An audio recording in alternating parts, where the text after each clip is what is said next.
Recording on हो गया। तो F5 प्रेजेंट होने देते हैं।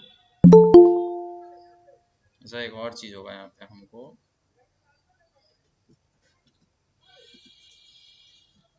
हाँ, तो ये C प्लस प्लस इंट्रोडक्शन आज से स्टार्ट करने वाले हैं। ठीक है, स्टार्ट करने से पहले हम यहाँ पे कहाँ गया, हाइलाइटर चूज कर लेते हैं। नहीं हाइलाइटर नहीं, लेजर वाला।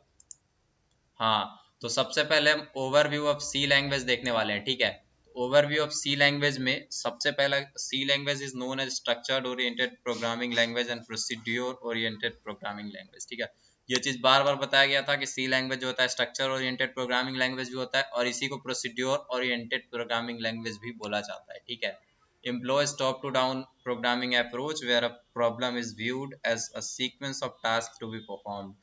सी लैंग्वेज में क्या होता है, टॉप टू डाउन अप्रोच होता है, यानी ऊपर में हम लोग फंक्शंस और जो भी डिफाइन करना होता है वो पहले डिफाइन कर देते हैं और नीचे उसको मेन फंक्शन के अंदर कॉल कर लेते हैं। ठीक है, और उसके बाद all programs of code can be executed in C plus plus. C plus plus जो लैंग्वेज है उसमें सी का सारा कोड, यानी अगर सी में हम प्रिंटफ स्कैनफ यूज करते हैं या फिर कोई भी अदर फीचर जैसे स्ट्रक्चर डिफाइन करना या फिर कोई भी अदर फीचर अगर हम सी में यूज कर रहे हैं तो सी प्लस प्लस में हम लोग बाई डिफॉल्ट उसको यूज कर सकते हैं, but converse many not be possible, यानी कि इसके उसका उल्टा सी प्लस प्लस के बहुत सारे फीचर सी में सपोर्ट नहीं किया जाता, जैसे क्लास हो गया, टेम्पलेट हो गया, और क्या क्या होता है, ऑपरेटर ओवरलोडिंग, या फिर बहुत सारा ऐसा मल्टीपल चीजें हैं जो सी प्लस प्लस का सी में सपोर्ट नहीं करता। ठीक है, function overloading and operator overloading are not possible. इसमें फंक्शन ओवरलोडिंग, अच्छा फंक्शन ओवरलोडिंग शायद पॉसिबल होता है। ठीक है, operator overloading are not possible, लिखा है तो इसको बाद में वेरीफाई करेंगे।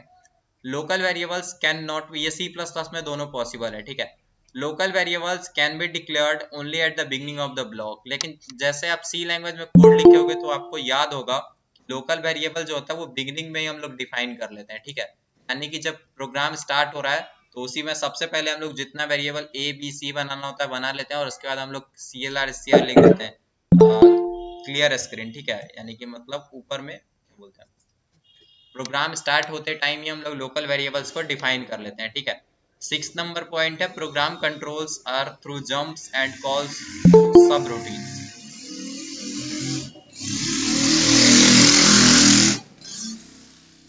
एक सेकेंड रुकिएगा, अनिकेत शटर डाउन करो, अनिकेत एक सेकंड रुकिएगा, बहुत ज्यादा शोर हो रहा है, हमको रूम बंद करना पड़ेगा। तब तक देखते हैं 6 पॉइंट क्या कहता है, प्रोग्राम कंट्रोल्स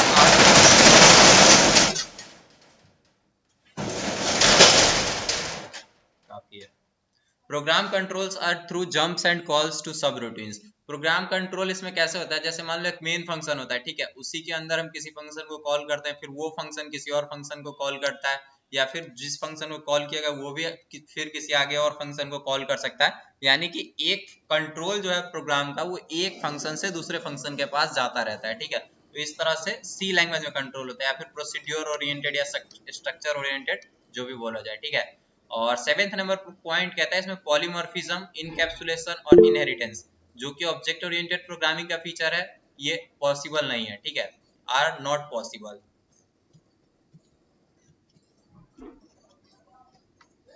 और उसके बाद है data abstraction property is not supported bye procedure oriented language, यानी कि इसमें डेटा एब्स्ट्रैक्शन प्रॉपर्टी नहीं सपोर्ट किया जाता, जैसे हम लोग डेटा को हाइड कर पाए वो हम आगे देखेंगे। ठीक है, data is procedure oriented language is open can be accessed by any function। ठीक है, अच्छा डेटा ये वाला यहाँ से शायद ये वाला इतना पार्ट गलत लिखा। ठीक है, डेटा इज यहाँ से फिर open can be accessed by any function. Structure oriented programming language में क्या होता है, डेटा ओपन होता है और किसी भी फंक्शन के द्वारा एक्सेस किया जा सकता है। ठीक है, अगर हम ग्लोबली किसी जैसे कि क्या बोलते हैं क्लास के कॉन्टेक्स्ट में देखें तो वहाँ पे हम लोग प्राइवेट प्रोटेक्टेड बना सकते हैं, लेकिन इसमें जो भी वेरिएबल होता है वो फंक्शंस के द्वारा एक्सेस किया जा सकता है। ठीक है, इसका कैसे डेमोस्ट्रेट कर सकते हैं, मान लो ग्लोबल स्कोप में एक वेरिएबल हम डिफाइन कर देते हैं। ठीक है, ग्लोबल स्कोप वेरिएबल क्या होता है हम कोड वाले सेक्शन में पहले बता चुके हैं। ठीक है, तो ग्लोबल स्कोप में अगर कोई फंक्शन डिफाइंड है ऊपर में, ठीक है, तो उसको हम लोग किसी फंक्शन के द्वारा एक्सेस कर सकते हैं, ऐसा नहीं कि उसको प्राइवेट बना सकते हैं, या फिर जैसे स्ट्रक्चर के केस में देखें। ठीक है, अगर स्ट्रक्चर में अगर हम कोई मेंबर डिफाइन कर रहे हैं तो उसको किसी फंक्शन के द्वारा हम लोग डॉट ऑपरेटर लगा के एक्सेस कर सकते हैं, ये नहीं कि उसमें कुछ सिक्योरिटी वगैरह लगा सकते हैं, ठीक है। तो ये प्रॉब्लम है स्ट्रक्चर ओरिएंटेड प्रोग्रामिंग लैंग्वेज या फिर प्रोसीड्योर ओरिएंटेड प्रोग्रामिंग लैंग्वेज का। तो ये सी लैंग्वेज का बेसिक्स कंप्लीट हो गया, जिसमें हम ये देखें कि सी लैंग्वेज कैसे काम करता है और सी लैंग्वेज में क्या क्या ऐसा नहीं है जो कि हमको चाहिए, ठीक है। ये चीज अभी तक क्लियर है या चैट फिर? में क्वेश्चन पूछा है कोई, देखो। एक सेकंड हम ओपन करने दीजिए, इनको भी इनपुट कर लिया जाए। चैट कहाँ है भाई? एब्स्ट्रैक्शन सी में है क्या? ऐसा हम लिखे हुए उसमें एब्स्ट्रैक्शन नहीं होता है, ठीक है भाई। आप यूनिवर्सिटी की, अच्छा ठीक है, यूनिवर्सिटी का आदमी नहीं है भाई, यूनिवर्सिटी का अपना आदमी अपना औरत होता है, हम यूनिवर्सिटी का नहीं है, ठीक है। हम चलते हैं पॉइंट की तरफ। एब्स्ट्रैक्शन सी में नहीं होता है, एब्स्ट्रैक्शन सी लैंग्वेज सी प्लस प्लस में जरूर होता है, ठीक है। आगे अभी हम देखने वाले हैं। अभी तक किसी को डाउट है तो पूछिए। जो 9 पॉइंट्स हम कवर किए हैं, इसमें अगर किसी को डाउट है तो आप अनम्यूट करके अपना पॉइंट नंबर बोल सकते हो जिसमें आपको डाउट है, ठीक है। और नहीं समझ में आया तो आप मतलब क्या बोलते हैं, समझ में आ गया तो आप ऐसे एग्जैक्टली इसको एग्जाम में लिख सकते हो। जो कि अभी शायद सी लैंग्वेज का बेसिक्स ना पूछा जाए, सी और सी प्लस प्लस में डिफरेंस पूछा जाए तो जरूर आप ये सब पॉइंट्स मेंशन कर सकते हो, ठीक है। चलते हैं अब सी प्लस प्लस की तरफ। Overview of C plus plus language, ठीक है। It can be considered as incremental version of C language, ठीक है। इसको सी लैंग्वेज जो था उसी का इंक्रीमेंटल, प्लस प्लस ऑपरेटर क्या होता था, इंक्रीमेंट का काम करता था, तो इसको ऐसा माना जा सकता है कि सी प्लस प्लस यानी कि सी से एक स्टेज या फिर प्लस प्लस यानी एक स्टेप इसको इंक्रीमेंट कर दिया गया with newly added features of object oriented programming language. इसमें क्या क्या फीचर ऐड किया गया, जैसे कि ऑब्जेक्ट ओरिएंटेड प्रोग्रामिंग यानी ऑब्जेक्ट्स के कॉन्सेप्ट को, क्लासेस के कॉन्सेप्ट को, या फिर ऑब्जेक्ट के ये सब जो है ना, ये पॉलीमॉर्फिज्म, इनकैप्सुलेशन, इनहेरिटेंस, इन सब फीचर्स को ऐड कर दिया गया सी में और उसको प्लस प्लस कर दिया गया, यानी सी प्लस प्लस जो नया लैंग्वेज बना उसमें ये सारे फीचर ऑब्जेक्ट ओरिएंटेड वाले डाल दिए गए, ठीक है। और इसको incremental version of C language भी कहा जाता है, ठीक है। या फिर एक और चीज बताते हैं, सी प्लस प्लस को ना सी विथ क्लासेस भी कहा जाता है। जैसे शुरू में इसका नाम सी प्लस प्लस नहीं था, इसका नाम क्या था, सी विथ क्लासेस। ये चीज नोट में आप लिख सकते हो, वो यहाँ पे मेंशन नहीं किया हुआ, ठीक है।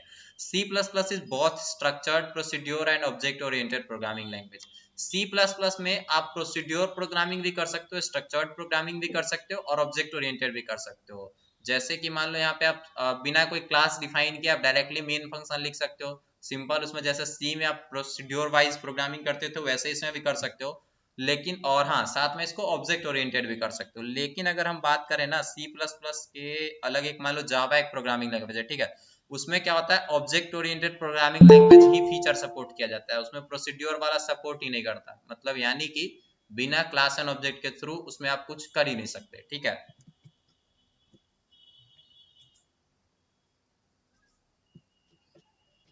कोई हैंड अभी रेज कर रहा है, हाँ, देखो। अभी तक क्लियर है? हेलो, अगर कोई भी एक पर्सन भी चैट में बता दे कि क्लियर है तो हमको ऐसा लगेगा कि हम सही दिशा में जा रहे हैं, ठीक है।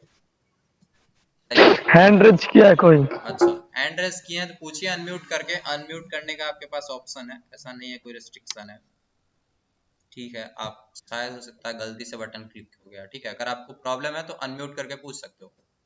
चलो, उसके बाद है थर्ड पॉइंट, ठीक है। जैसे कि द फाइल एक्सटेंस, ये क्या हुआ, हाँ सेकंड पॉइंट कवर कर लिए। Third point, the file extension of C plus plus program is CPP. यानी कि जैसे सी लैंग्वेज में एक्सटेंशन क्या होता था, सिर्फ सी होता था, ठीक है। लेकिन जो सी प्लस प्लस है उसमें प्रोग्राम का एक्सटेंशन क्या होता है, सीपीपी। अगर हमको फाइल बनाना है फर्स्ट नाम से तो हम लोग लिखेंगे फर्स्ट डॉट सीपीपी, अगर सम नाम से फाइल बनाना है तो सम डॉट सीपीपी लिखेंगे, ठीक है।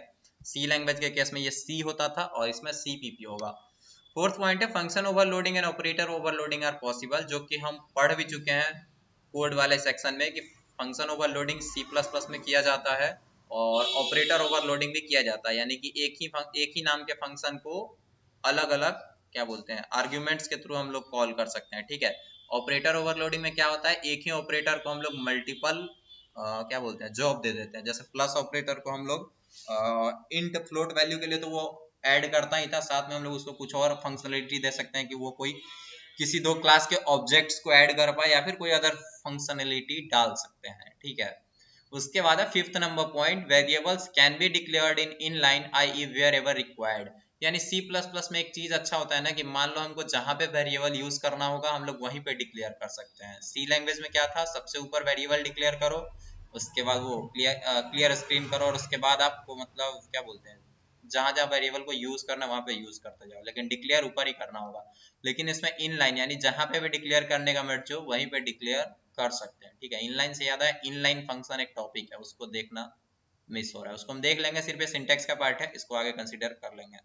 सिक्स्थ नंबर पॉइंट कहता है in C plus plus more emphasis is given और data rather than procedures. C plus plus में क्या होता है, ज्यादा जोर डेटा पे दिया जाता है ना कि प्रोसीड्योर पे। जो कि सी लैंग्वेज में था प्रोसीड्योर देखा जाता है, एक दूसरे यहाँ से कॉल गया वहां से कॉल हुआ और मतलब बेसिक काम था कि किसी तरह आउटपुट ले आना या फिर किसी तरह जॉब को परफॉर्म कर देना। लेकिन डेटा सिक्योरिटी पे ओल्ड जो लैंग्वेजेस थे वो ध्यान नहीं देते थे, लेकिन सी प्लस प्लस क्या करता है, डेटा पे ध्यान देता है, डेटा की सिक्योरिटी पे ध्यान देता है। ठीक है, तो नेक्स्ट पॉइंट देखते हैं। Seventh number point, polymorphism, encapsulation और इनहेरिटेंस। पॉलीमॉर्फिज्म क्या होता है हम आगे देखेंगे, इनकैप्सुलेशन क्या होता है वो भी आगे देखेंगे और इनहेरिटेंस भी आगे देखेंगे। ठीक है, ये तीनों चीजें सी प्लस प्लस लैंग्वेज में पॉसिबल हैं। Data abstraction property is not supported by C plus plus. अच्छा, ये यहाँ पे नॉट गलती से लिखा हुआ, डेटा एब्स्ट्रैक्शन इसमें सपोर्ट किया जाता है, ये हम आगे देखेंगे। ठीक है, ये पांचों प्रॉपर्टी जो चारों प्रॉपर्टी जो रेड से लिखा हुआ है ये हम आगे देखेंगे। डेटा एक्सेस इसको मतलब डिटेल में, ठीक है, वन बाय वन करके। Data access is limited. It can be accessed by providing various visibility modes both for data and member functions. ठीक है, डेटा एक्सेस इसमें लिमिटेड होता है, यानी कि कोई भी कहीं से भी किसी का भी डेटा एक्सेस नहीं कर सकते। ठीक है, इसमें कुछ रेस्ट्रिक्शंस लगाया जा सकता है, जैसे हम लोग पढ़े थे विजिबिलिटी मोड्स। क्या क्या पढ़े थे, कोई बताएगा कौन से 3 विजिबिलिटी मोड के बारे में हम बताए थे? अगर किसी को याद हो तो जरूर अनम्यूट करके बोलिए। क्या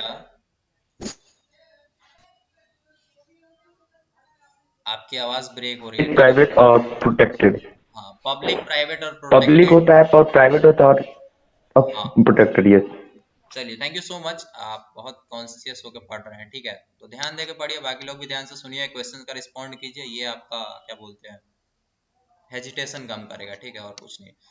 तो उसके बाद है dynamic binding is possible. Dynamic binding इसमें पॉसिबल होता है। डायनामिक बाइंडिंग क्या होता है ये भी हम आगे देखेंगे जब ये चारों देखेंगे। ठीक है, it supports all features of C plus C language. ठीक है, यहाँ पे फिर भी मिसप्रिंट है। अच्छा, एक्चुअली एक चीज हम बता दें, ये जो पीपीटी था ये कंप्लीट प्रिपेयर्ड नहीं था, हम सिर्फ एक बार प्रिपेयर किए, टाइप किए और उसके बाद इसको रीचेक नहीं किया। ठीक है, तो कहीं पर भी एरर हो हम मार्क करके बता रहे हैं और जो हम नोट्स भेजेंगे उस टाइम हम सब कुछ सही कर देंगे। ठीक है, it supports all the features of C language, यानी कि जो सी लैंग्वेज पहले से था उसके सारे सपोर्ट्स को सी प्लस प्लस सपोर्ट करता है, चाहे वो स्ट्रक्चर हो, पॉइंटर हो या फिर क्या बोलते हैं प्रिंटफ स्कैनफ फंक्शंस हो, और जो भी फंक्शंस या फिर जो भी चीजें आप सी लैंग्वेज में यूज कर रहे थे वो सी प्लस प्लस में बाई डिफॉल्ट सपोर्टेड है। It can be called incremental version of C plus plus, सामने वाला पॉइंट। ठीक है, इसको इंक्रीमेंटल वर्जन, अरे फिर यहाँ सी होगा। ठीक है, it can be called incremental version of C. अगर यहाँ पे हाइड कर दे तो अब ये पॉइंट सही है, इसको सी का इंक्रीमेंटल वर्जन भी बोला जा सकता है। ठीक है, नेक्स्ट स्लाइड देखते हैं। डायनेमिक ये जो जी, ये हेलो, ये जो 10 नंबर जो पॉइंट था, हेलो, ये जो 10 नंबर पॉइंट था डायनेमिक बाइंडिंग, मतलब ये थोड़ा सा एक्सप्लेन कर दे तो सही रहता। देखिए हम आपको यहाँ डायनेमिक पे बाइंडिंग। आगे वाला स्लाइड दिखा ना, यहाँ पे डायनेमिक बाइंडिंग आपको दिख रहा है, हम इसको यहाँ पे एक्सप्लेन कर देंगे। ठीक है, तो या थोड़ा सा पेशेंस रखिए। ठीक ठीक। पहले सबसे पहले जो अभी तक हम दोनों चीजें देखें उसमें थोड़ा सा डिफरेंस देख लेते हैं जो कि जनरली एग्जाम में पूछा जाता है। ठीक है, तो ये चीज आपको ध्यान रखना है। सबसे पहला पॉइंट क्या है, प्रोसीड्यूर ओरिएंटेड प्रोग्रामिंग लैंग्वेज, जो कि इस तरफ हम देखेंगे इस कॉलम में, और दूसरे वाले कॉलम में देखेंगे ऑब्जेक्ट ओरिएंटेड प्रोग्रामिंग लैंग्वेज, जो कि नया वाला है और ये पुराना वाला है। इसमें कुछ कमी है जिसकी वजह से इसको लाया गया। ठीक है, तो ये इम्प्रूव्ड वाला है और ये पहले वाला है। देखते हैं, programs are divided into small parts called functions. इसमें जनरली प्रोग्राम जो पूरा प्रोग्राम होता है ना उसको फंक्शंस में बांटा जाता है। ठीक है, अगर मान लो कि प्रोग्राम में अगर 10 तरह का काम करना है, ठीक है, तो 10 अलग अलग फंक्शन बना दिया जाएगा और 10 टास्क को परफॉर्म करा दिया जाएगा और मेन फंक्शन के अंदर उस फंक्शंस को कॉल लगा दिया जाएगा। ठीक है, लेकिन programs are divided into parts called objects. ठीक है, यानी कि ऑब्जेक्ट्स बना दिया जाता है। ठीक है, प्रोग्राम के हर प्रॉब्लम को सॉल्व करने के लिए अलग अलग ऑब्जेक्ट बनाया जाता है, जो कि आप जब कोड हम देखेंगे। इसका अगर एक एग्जांपल बताना चाहें तो मान लीजिए हम एक गेम बना रहे हैं। ठीक है, उसमें क्या क्या होता है, जैसे स्कोर काउंटिंग होता है, और एक कैरेक्टर होता है, मान लो जैसे सबवे सर्फस है तो वो दौड़ रहा है, और उसके पीछे क्या बोलते हैं, उसके पीछे कोई एक भागता है ना, पुलिस वाला होता है, ठीक है।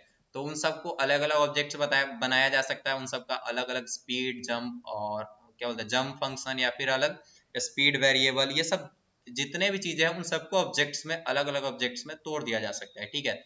इससे क्या होगा कि उससे रिलेटेड जो भी वेरिएबल हो या फिर उससे रिलेटेड जो भी फंक्शन हो, वो सब इस एक स्पेसिफिक ऑब्जेक्ट को दे दिया जाए। लेकिन फंक्शंस के केस में ऐसा नहीं होता है, ठीक है। मतलब सिर्फ यहाँ पे फंक्शन होता है और उसके अंदर डेटा को हम लोग उसके साथ नहीं रख सकते। ये चीज हम इनकैप्सुलेशन में देखेंगे, ठीक है, जिसमें फंक्शन और डेटा को एक साथ एक जगह पे बाइंड किया जाता है, ठीक है। Importance is given on data but to functions as well as sequence of actions to be done. इस importance is not given on data, इसमें डेटा पे कोई importance नहीं दिया जाता है, ठीक है। इसमें बस देखा जाता है कि सीक्वेंस कैसे है प्रोग्राम का, और how the actions to be done, यानी कैसे, क्या बोलते हैं, एज टोटल इसका मतलब यही है कि प्रोग्राम को किसी तरह से आउटपुट ले आया जाए या फिर जॉब को परफॉर्म कर दिया जाए। उसमें डेटा सिक्योरिटी हो रहा है नहीं हो रहा है, ये सब इसमें कोई इससे मतलब नहीं है, ठीक है। लेकिन जो सेकंड वाला, importance is given on data rather than procedures और functions because it works as a real world, ठीक है। इसमें क्या होता है, डेटा के सिक्योरिटी पे ध्यान दिया जाता है, लेकिन रेदर देन की प्रोसीड्योर्स, यानी जो प्रोसीड्योर्स हैं या फिर जो भी फंक्शंस है, इन सब पे ध्यान नहीं दिया जाता, और डेटा के सिक्योरिटी पे मोर इम्फेसिस किया जाता है, ठीक है। It works as a real world, यानी कि जैसे रियल वर्ल्ड अप्रोच में हम लोग प्रॉब्लम्स को सॉल्व करते हैं, वैसे इसमें प्रॉब्लम को सॉल्व करते हैं, ठीक है।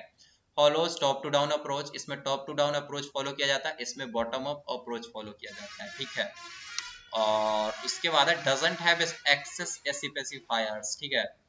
इसमें कोई भी एक्सेस स्पेसिफायर नहीं होता, ठीक है। जैसे कि इसमें होता है it has access specifiers like private, public and protected. ये चीज तीनों हम बता चुके हैं, ठीक है। तो प्राइवेट में क्या होता है, सब कुछ बाय डिफॉल्ट एक्सेसिबल होता है। पब्लिक में क्या, सॉरी, प्राइवेट में कुछ भी एक्सेसिबल नहीं होता, सब क्लास का मेंबर हो जाता है।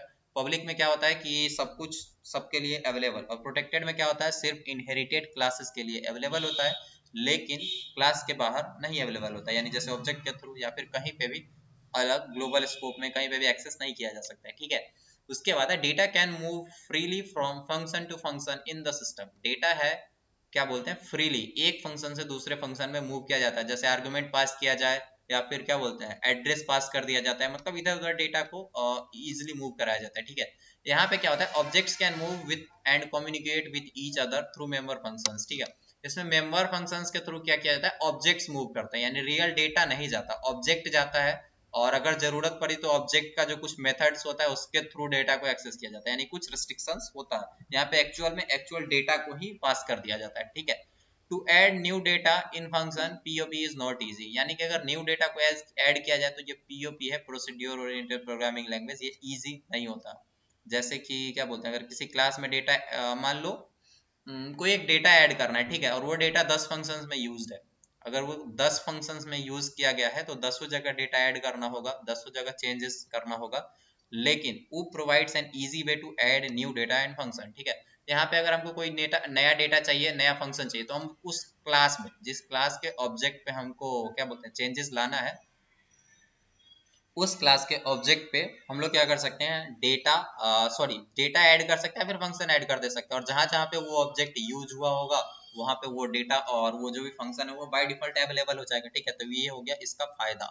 अभी तक हम 6 पॉइंट्स कंसीडर कर लिए और 4 पॉइंट्स 5 पॉइंट्स है, ठीक है, वो 5 पॉइंट्स और देखेंगे। 5 है या 4 ही है, ठीक है। Most function uses global data for sharing that can be accessed freely from function to function in the system। इसमें global data जनरली यूज किया जाता है, ठीक है। अगर सारे functions को यूज करना है तो एक ही प्रोग्राम के ऊपर में ही फाइल के ऊपर एक ग्लोबल डेटा बना लिया जाए जो कि एक सारे फंक्शंस एक्सेस कर सकते हैं, ठीक है। लेकिन इसमें क्या होता है, in data cannot move easily from function to function. इसमें एक फंक्शन से दूसरे फंक्शन में डेटा नहीं जाता, ठीक है, ऑब्जेक्ट जाता है, और उसके थ्रू डेटा को अगर जरूरत पड़ती है, यानी कि कुछ क्या बोलते हैं, हम जो इन आउट करके फंक्शन बना रहे थे ना, उसको क्या बोलते हैं, इन आउट में हम लोग कुछ रेस्ट्रिक्शन बना सकते हैं, ठीक है, कि अगर ये इन तभी डेटा इनपुट किया जाएगा जब कुछ ये क्या बोलते हैं पता चले कि एक्चुअल में जो डेटा एंटर कर रहा है वो राइट पर्सन है, या फिर आउटपुट तभी दिया जाएगा जिसको आउट डेटा मिल रहा है वो राइट पर्सन है, ठीक है। तो ये सारा चीज ऑब्जेक्ट ओरिएंटेड में वेरीफाई किया जा सकता है, कुछ रेस्ट्रिक्शंस लगाया जा सकता है। It can be kept public और private so we can control the access of data. इसको हम पब्लिक भी बना सकते हैं, प्राइवेट भी बना सकते हैं, यानी कि कुल मिला के बात यही है कि हम लोग डेटा को कंट्रोल कर सकते हैं कि कौन इसको एक्सेस कर सकता है और कौन नहीं कर सकता है, ठीक है। It does not have any proper way of hiding data so it is less secure. इसमें डेटा को हाइड करने का ना कोई सिस्टम ही नहीं होता है, ठीक है। जो डेटा जहां डिक्लेयर हो गया वो क्या बोलते हैं उसको एक्सेस कहीं से भी किया जा सकता है। मान लो जैसे स्ट्रक्चर वाले केस में था ना, स्ट्रक्चर में हम लोग कोई भी मेंबर स्ट्रक्चर मेंबर डिफाइन करते थे, तो ऐसा कोई भी तरीका नहीं है कि हम लोग डिसाइड कर पाए कि स्ट्रक्चर का कौन सा मेंबर स्ट्रक्चर के बाहर एक्सेस होगा, कौन सा मेंबर स्ट्रक्चर के बाहर नहीं होगा एक्सेस, ठीक है। ये चीज प्रोसीड्यूर ओरिएंटेड की प्रॉब्लम थी। बहुत ही ज्यादा लेट आया प्रदीप। यहाँ पे है oops provides data hiding so it is more secured। ये डेटा हाइडिंग प्रोवाइड करता है। डेटा हाइडिंग होता क्या है वो हम आगे देखने वाले हैं, इसको डिटेल में देखेंगे, ठीक है। So it is more secured, data hiding इसमें होता है इसलिए ज्यादा सिक्योर्ड है। ओवरलोडिंग इज नॉट पॉसिबल, इसमें ओवरलोडिंग नहीं होता। In object oriented programming is overloading is possible in the form of function overloading and operator overloading, ठीक है। फंक्शन को भी ओवरलोड किया जा सकता है, यानी सेम फंक्शन को अलग अलग क्या बोलते हैं सेम फंक्शन का अलग अलग इम्प्लीमेंटेशन दिया जा सकता है। यानी एक ही सम नाम का फंक्शन उसका दो दो इम्प्लीमेंटेशन हो सकता है। अगर कोई दो आर्ग्यूमेंट के लिए एक अलग बना सकते हैं, तीन आर्ग्यूमेंट के लिए अलग बना सकते हैं, और मर्जी हुई तो चार आर्ग्यूमेंट के लिए भी अलग फंक्शन बना सकते हैं सम नेम से ही, सेम रिटर्न टाइप के साथ, ठीक है। ऑपरेटर ओवरलोडिंग क्या होता है, एक ही ऑपरेटर को बहुत सारा जॉब पकड़ा दिया जाए, यानी कि क्या बोलते हैं जैसे एक ही आदमी है मल्टीटास्किंग उसको करने के लिए दे दिया जाए, ठीक है। एग्जाम्पल क्या है, सी लैंग्वेज है, विजुअल बेसिक्स है जो कि क्या बोलते हैं डेस्कटॉप एप्लीकेशन जो कि क्या बोलते हैं जीयूआई वाले एप्लीकेशन ये होते हैं उसको। जी जी जी जरूर बोलिए। हेलो। ये ओवरलोडिंग का कुछ एग्जाम।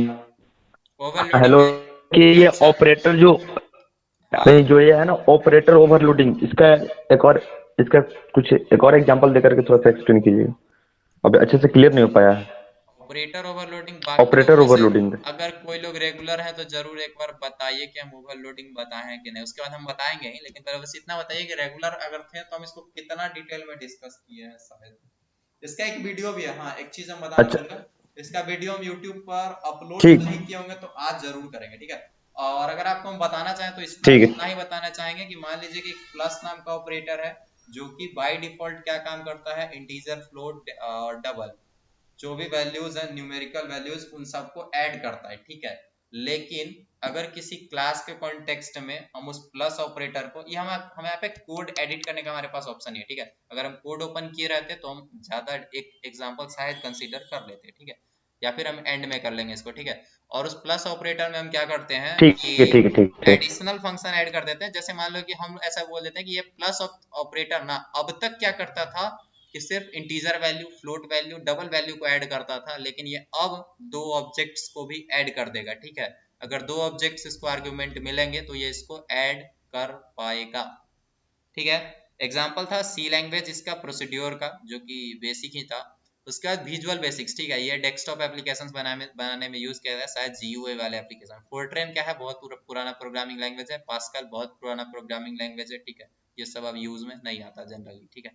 उसके बाद है इसमें एग्जाम्पल क्या है, सी प्लस प्लस जो कि हमको पढ़ना है, जावा जो कि अगले सेमेस्टर में पढ़ना है, पाइथन जो कि उसके अगले सेमेस्टर में पढ़ना है, और विजुअल बेसिक्स डॉट नेट जो कि क्या बोलते हैं सर्वर बेस्ड एप्लीकेशंस या फिर वेबसाइट्स वगैरह में यूज किया जाता है। सी शार्प गेमिंग में यूज किया जाता है, डॉट नेट भी वेबसाइट में शायद यूज किया जाता होगा, कहीं पे भी यूज किया जाए पढ़ने में पता चलेगा क्या करना है कैसे करना है, ठीक है। फिलहाल के लिए हमारा फोकस होना चाहिए सी प्लस प्लस पे, ठीक है। अब आते हैं सबसे इंपॉर्टेंट टॉपिक पे जो कि डायरेक्ट क्वेश्चन पूछा जा सकता है एग्जाम में, ठीक है। Principles of object oriented programming, या फिर ऐसा भी लिख सकते हैं features of object oriented programming. ये 6 फीचर्स हैं, नाम आप लोग अपने से एक बार देख लीजिए, हम दोबारा बोलेंगे नहीं, ठीक है। ये सब हम बार बार बोलते जा रहे हैं।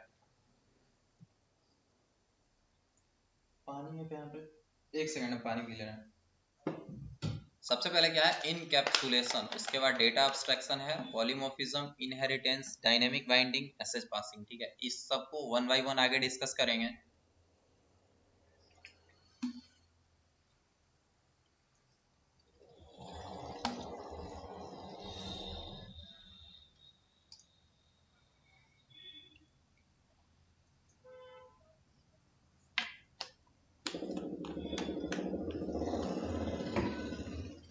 हाँ, तो इन सबको वन बाय वन डिस्कस करना है। ठीक है, ऐसा ज्यादा बोलते बोलते हमको लग रहा है कि हमारा गला बैठ जाएगा। ठीक है,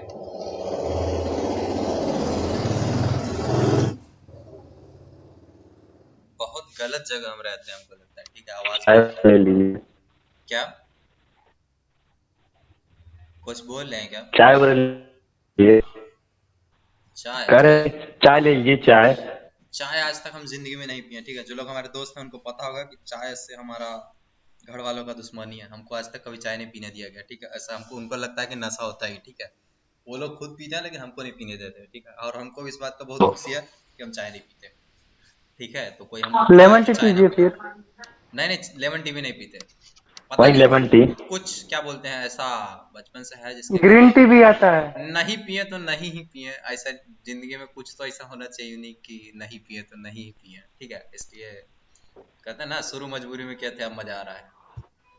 उसके बाद है पहला टॉपिक है, हाँ यहाँ पे ये 6 के 6 जो भी हैं इन सबको हम डिस्कस करने वाले ऑब्जेक्ट ओरिएंटेड के फीचर्स या फिर प्रिंसिपल्स क्या है। ठीक है, सबसे पहला है encapsulation. Encapsulation wrapping of data and functions together as a single unit is known as encapsulation. ठीक है, तो अच्छा एक काम करें ना कि हम कोड ओपन कर लेते हैं। ठीक है, कोड ओपन हम कर लेते हैं और उसके साथ साथ थोड़ा देर हमको टाइम दीजिए। हम एग्जाम्पल भी कंसिडर करते चले। ठीक है, तो ज़्यादा अच्छा रहेगा।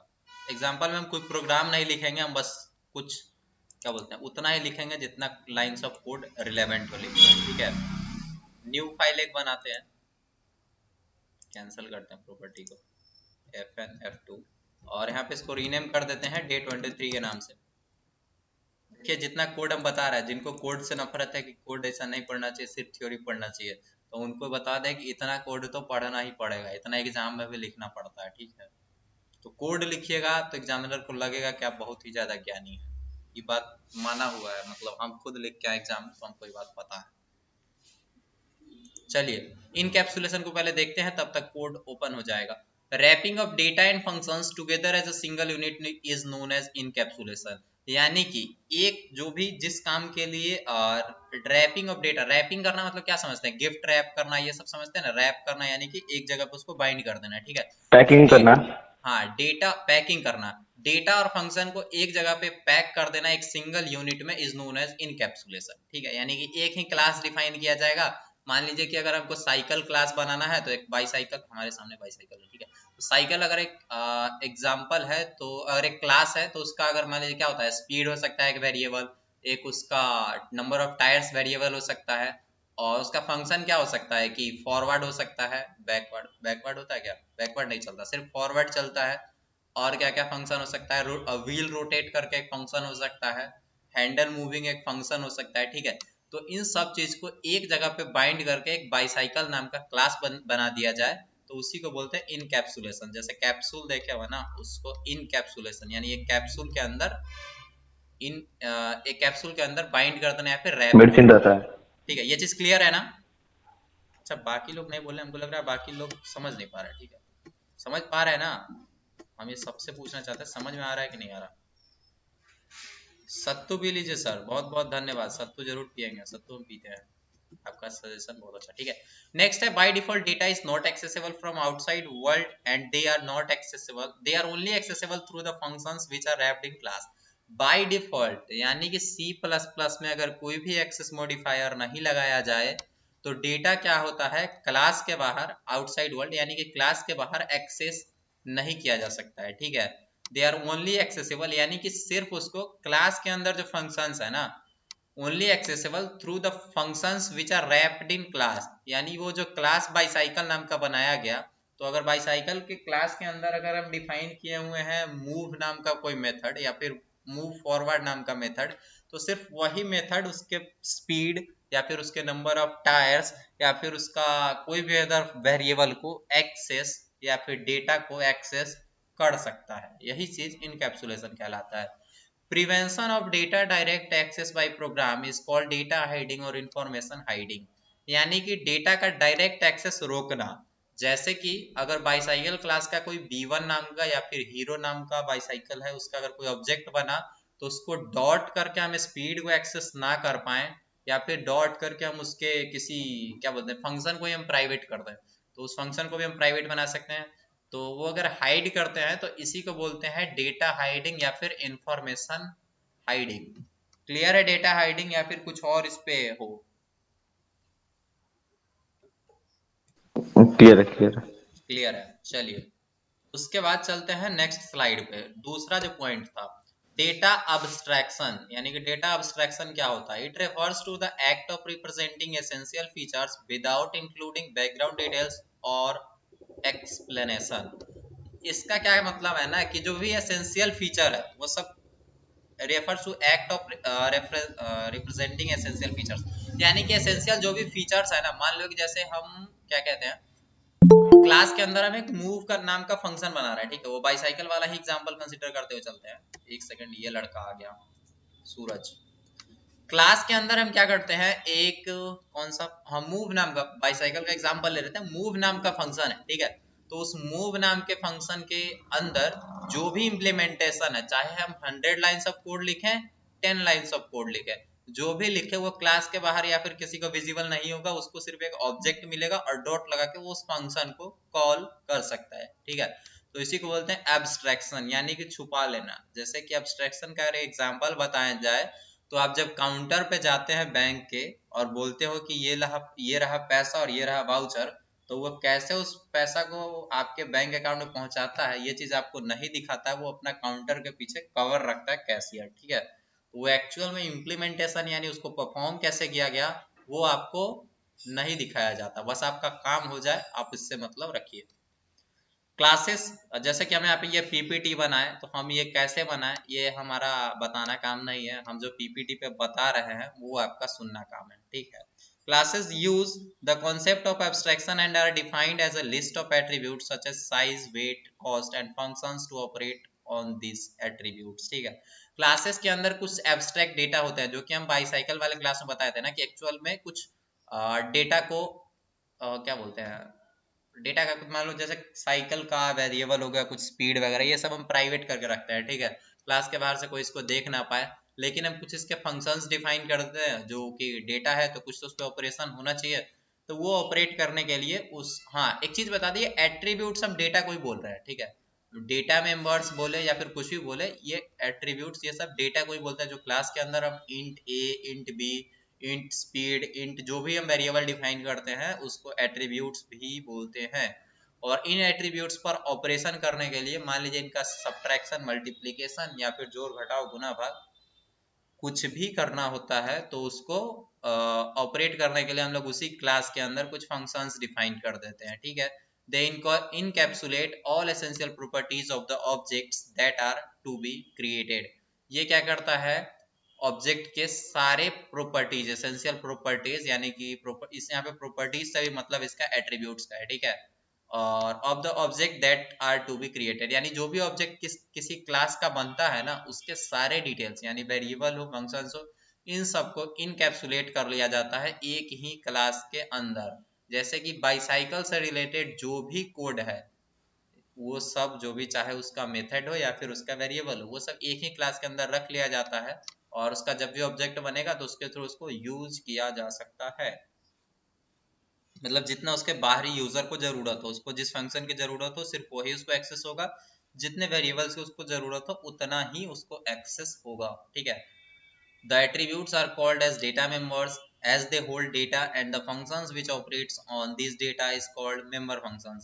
तो डेटा एट्रीब्यूट्स को क्या कहते हैं, डेटा मेंबर्स भी बोलते हैं, और एज दे होल्ड डेटा यानी ये डेटा होल्ड करते हैं इसलिए इसको डेटा मेंबर्स भी बोला जा सकता है या फिर एट्रीब्यूट्स भी बोला जा सकता है, ठीक है। And the functions which operates on this data is called अच्छा is called member functions, ठीक है। जो फंक्शंस इस पे ऑपरेट करते हैं, जैसे मान लो स्पीड नाम का कोई वेरिएबल है तो उस पे मूव नाम का फंक्शन उसको यूज करता है या फिर उसमें कुछ चेंजेस करता है, तो वो क्या कहलाएगा, मेंबर फंक्शन कहलाएगा क्लास का। ठीक है, क्लास में दो ही होता है, एक डेटा मेंबर्स होता है और मेंबर फंक्शंस होता है। ठीक है, डेटा और फंक्शंस। अच्छा, फंक्शंस को मेथड्स भी बोलते हैं कई लैंग्वेजेस में, और इसमें भी मेथड बोल सकते हैं। Class uses the concept of data abstraction, so they are called abstract data type। अच्छा, abstract data type आप data structure में पढ़े होगे। abstract data type क्या होता है कि डेटा के अंदर का implementation, जैसे stack queue होता था, उसके अंदर कैसे इंक्यू डिक्यू या फिर पुश पॉप किया गया वो बताया नहीं जाता है, लेकिन वो एक्चुअल में अंदर में इम्प्लीमेंटेड होता है। जो यूजर स्टैक का एक स्टैक यूज करता है, स्टैक एसटी करके जो हम स्टैक बनाते थे उसको यूज कर सकता है, लेकिन उसका इम्प्लीमेंटेशन कैसे हुआ, उसका जो भी मेथड्स था पुश पॉप, वो सब कैसे इम्प्लीमेंट किया गया वो बताया नहीं जाता। इसीलिए कहा जा सकता है क्लास भी एक एब्स्ट्रैक्ट डेटा टाइप है।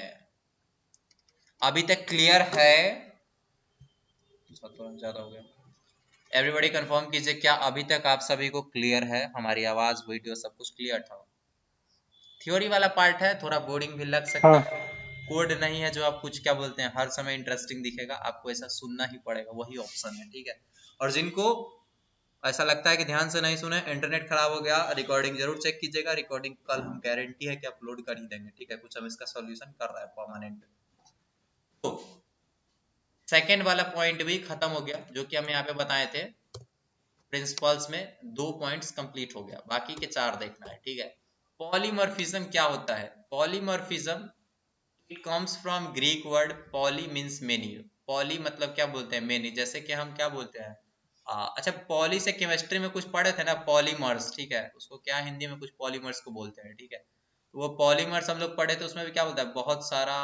पॉलीमर्स का हिंदी क्या होता है, एक्जैक्टली मीनिंग नहीं बता पा रहा, लेकिन हाँ पॉलिस मतलब आप इतना समझ सकते हो, मेनी यानी बहुत सारे। ठीक है, तो उसके बाद है मॉर्फिज्म। मॉर्फिज्म मतलब क्या होता है, मीन्स यानी बहुत सारे मतलब। जैसे कि हम बता दें कि क्या बता सकते हैं,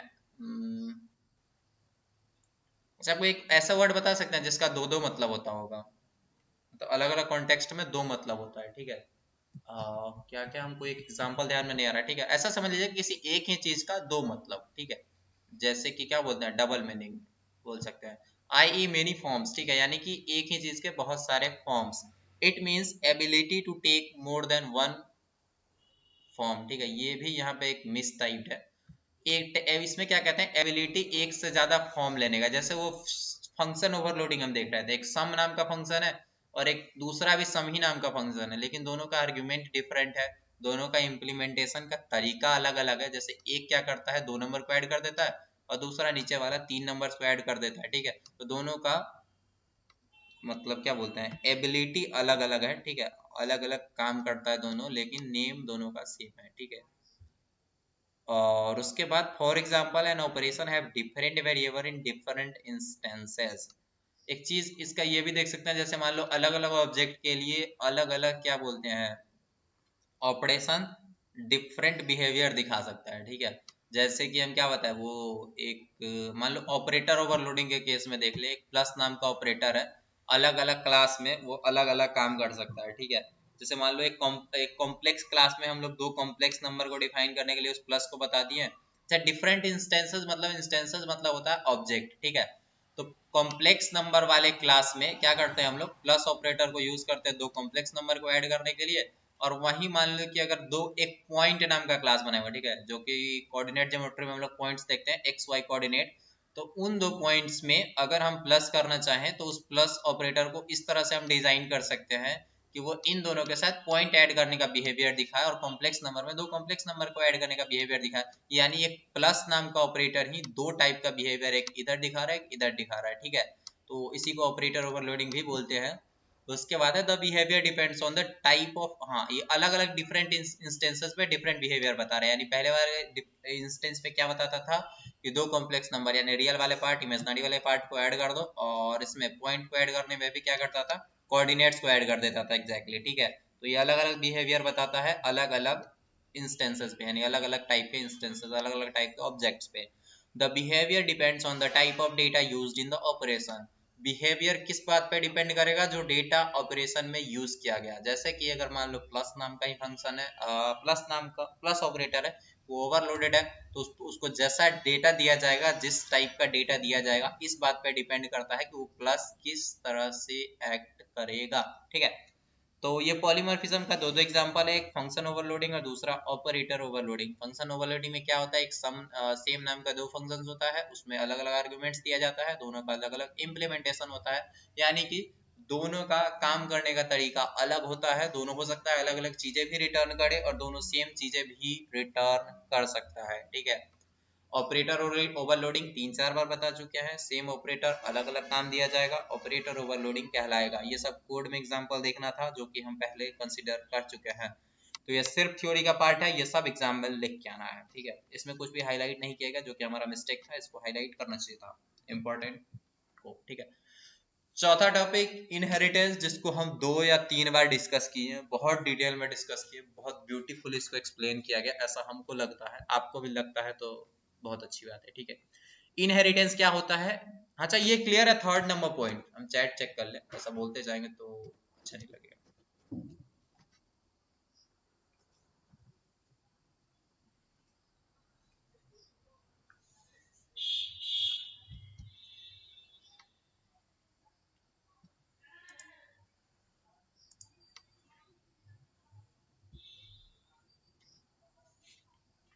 अनिकेत